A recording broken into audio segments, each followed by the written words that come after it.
Counting প্রায় মাঝামাঝি পর্যায়ত আছে।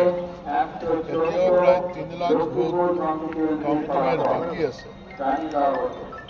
এই মুহূর্তত আমি ভারতীয় জনতা পার্টির প্রার্থী হিসেবে প্রায় 2.5 লাখ ভোটৰ ব্যৱধানত আমি আগুৱাই আছোঁ।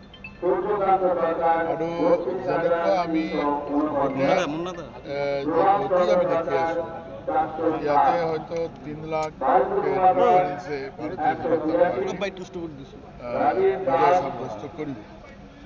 এই মুহূৰ্তত আমি ইয়াতে থিয় হৈ আমাৰ শিলচৰ লোকসভাৰ যিমান ভোটাৰ্ছ আছে, ভোটাৰ ৰাইজ আছে, তেওঁলোকৰ প্ৰতি আমি শ্ৰদ্ধা জনাইছোঁ, আমাৰ কৃতজ্ঞতা জনাইছোঁ।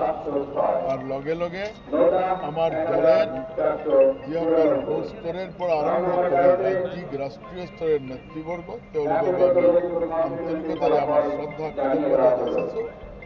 তেওঁলোকৰ কাৰণেই আমাৰ ইয়াতে জয় সাব্যস্ত হ'ব।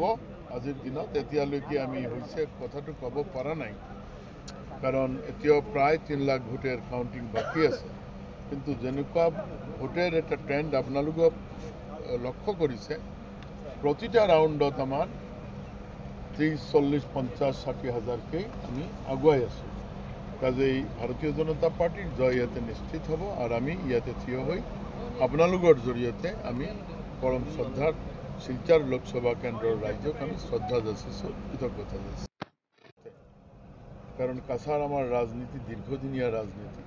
যদিও আমি এটা সমষ্টি কেন্দ্ৰিক আমি ৰাজনীতি কৰিছোঁ, ৰাজ্যৰ ভিতৰতে আমাৰ ৰাজনীতি সীমিত আছে। এই ক্ষেত্ৰত ৰাষ্ট্ৰীয় পৰ্যায়ৰ লগতে আমি প্ৰথম আমি যাম। আৰু আমাৰ শিলচৰ সমষ্টিৰ কাৰণে, শিলচৰ পাৰ্লামেণ্টাৰী কনষ্টিটিউয়েন্সিৰ কাৰণে বা বৰাক উপত্যকাৰ কাৰণে আমি প্ৰচণ্ডভাৱে চেষ্টা কৰিম, যিমানখিনি পাৰোঁ দেহে মনে লাগি আমি চেষ্টা কৰিম, যাতে আমাৰ এই লোকসভা সমষ্টিৰ কাৰণে, এই লোকসভা সমষ্টি এটা প্ৰেস্টিজিয়াস সমষ্টি হয়। আপোনালোক জ্ঞাত, ইয়াতে উন্নয়নেৰ বিভিন্ন কাম আজিৰ মুহূৰ্তত পাইপলাইনত আছে। যদিও আমি সৰকাৰত আছোঁ, কথাখিনি আমাৰ জানা আছে, যোগাযোগ ব্যৱস্থাৰ পৰা আদি কৰি বিভিন্ন কাম বহুতখিনি হৈছে, বহুতখিনি হ'বলগীয়া আছে।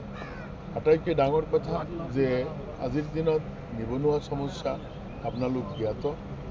এই নিবনুৱা সমস্যা খালি আমাৰ চৰকাৰৰ ফালৰ পৰা আমি সমাধান কৰিব পাৰোঁ এনেকুৱা কোনো সরকারের পক্ষেই সম্ভব নহয়। কিন্তু আমি হয়তো বা PPP মোডত হোক বা বিভিন্ন কোম্পানি, বিভিন্ন প্রাইভেট কোম্পানির জৰিয়তে, যেনেকুৱা আমাৰ জাগিৰোডত আমাৰ সেমি কন্ডাক্টৰেৰ এটা কোম্পানি টাটাই আৰম্ভ কৰি আছে। ইয়াতে বহুত হাজাৰ হাজাৰ নিবনুৱা যুৱক ইয়াতে সংস্থাপন হ'ব। ঠিক এনেকুৱাই কিবা কোম্পানি বা এনেকুৱা ধৰনেৰ কিছুমান কোম্পানিৰ লগতে ইয়াতে নিবনুৱাৰ কৰ্মসংস্থান দিব পাৰোঁ, ভাল হয়। লগতে আৰু বিভিন্ন ঠাইত আমাৰ কাম বাকী আছে, গোটেইখিনি আমি কৰাৰ চেষ্টা কৰিম।